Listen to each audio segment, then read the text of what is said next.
Steve, how did you learn about the job at Mattel?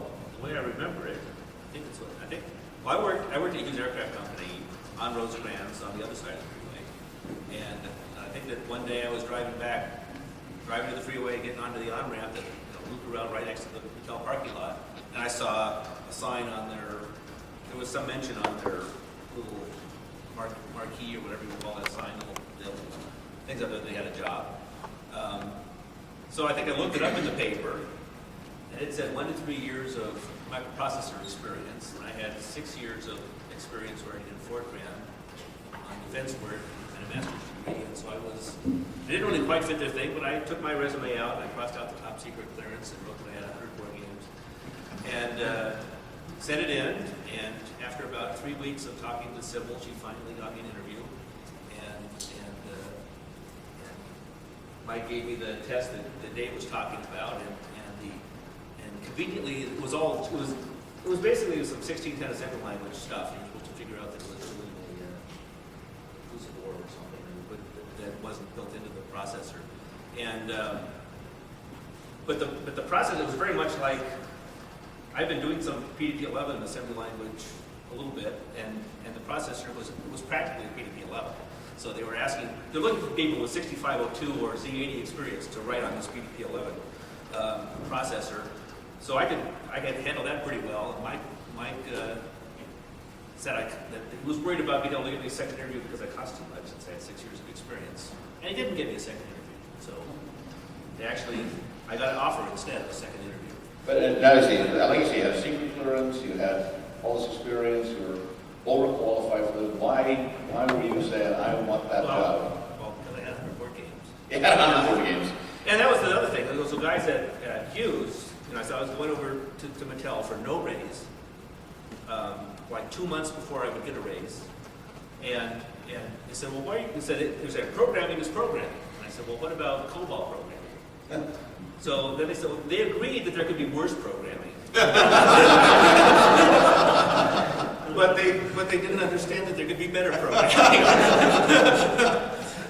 Well, I forget who, because a lot of the people who were at Mattel came from aerospace.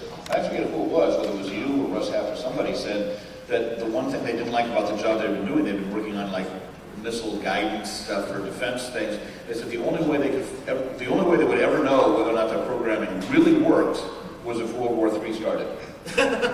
And they wanted to do something where they could actually see their work being enjoyed without World War III starting.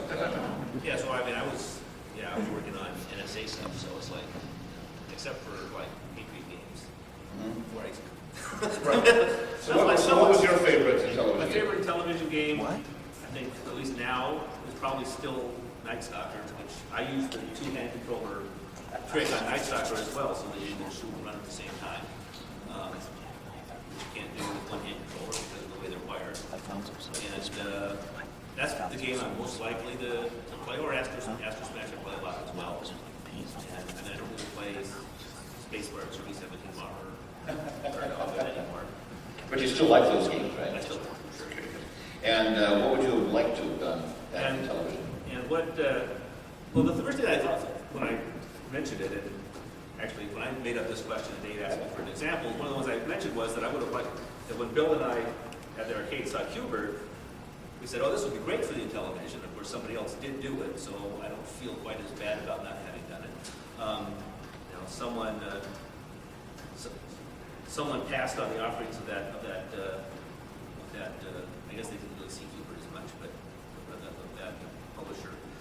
But the other games that I would have liked to have done were probably the 3 games that I wish I or someone had done for the Intellivision would be Missile Command, Ripoff, and Penguin.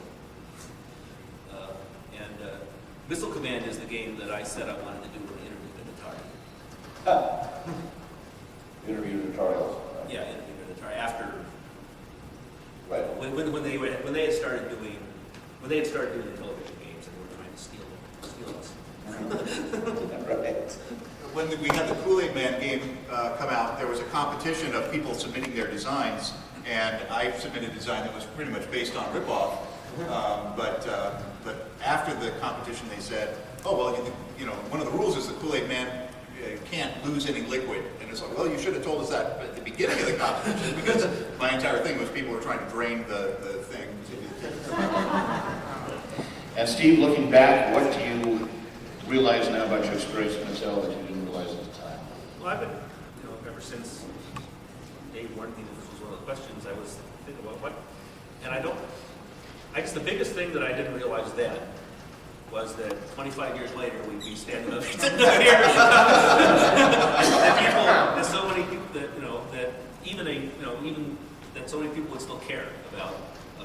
So it's not. You still care, don't you?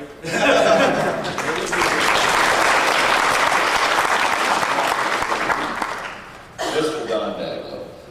Mr. Daglow, how did you first learn about Mattel was doing video games? I was driving down the freeway in a convertible with the top down, and a voice spake unto me. The voice said, "Would you like to work in the exciting world of video games?" And I had been a mainframe game programmer as a hobbyist for 9 years, but had never professionally worked on games. And I didn't know what to do, so I kind of looked up at God and said, yes, I'd love to do it. Would you like to shape the future of the electronic games industry, this new emerging creative field? Yes, Lord, I would like to do that. I swear, it was a radio ad.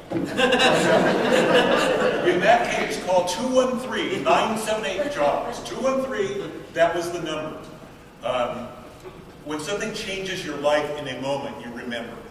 And Sohl had not come yet. I got a guy named Eric Beatman who gave me a chance because I was not a professional programmer. I'd had a chance to go work for Hughes 2 years before doing game design and simulations for submarine crews, and had elected not to leave my job teaching because I was still trying to be a professional writer. And so, but Eric, even though I didn't have a CS degree, I was all from the hacker tradition, never a computer class in my life. I had taught programming classes informally, but I had never taken one. Eric gave me that chance. Gabriel had not started yet, so Richard Chang interviewed me and they gave me the offer off of that, but it was off that regular.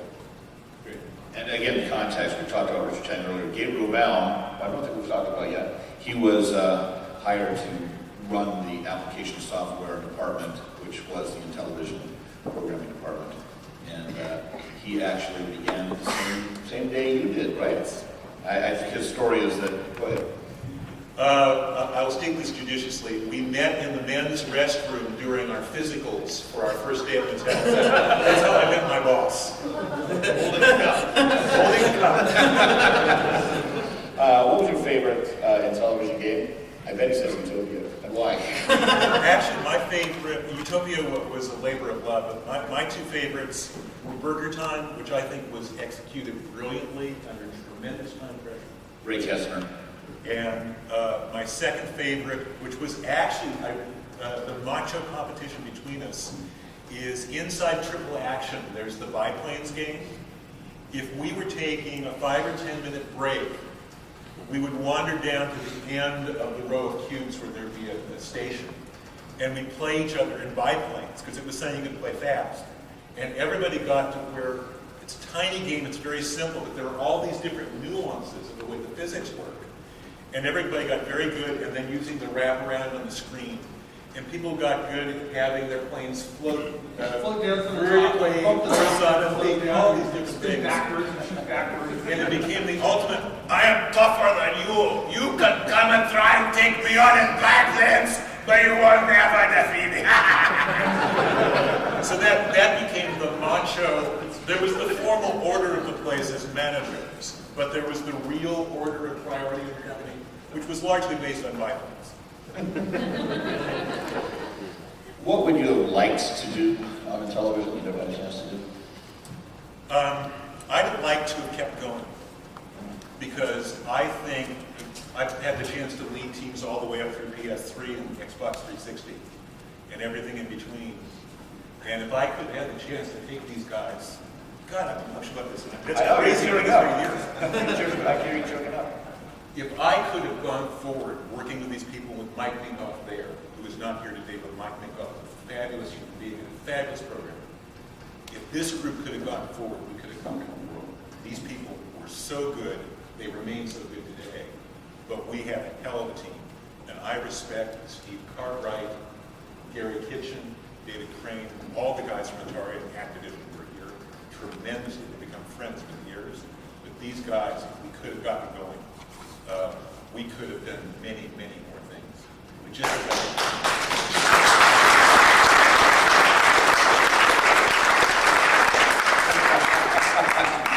Are you playing any games now? Yeah, these days I have a client I'm working with on a Connect project, so I'm involved in a lot of gestural interface stuff, working on some social media projects.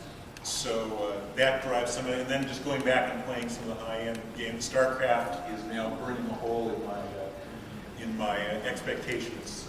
It's my next target. And looking back, anything about the experience with Mattel that you didn't realize then that you realize now?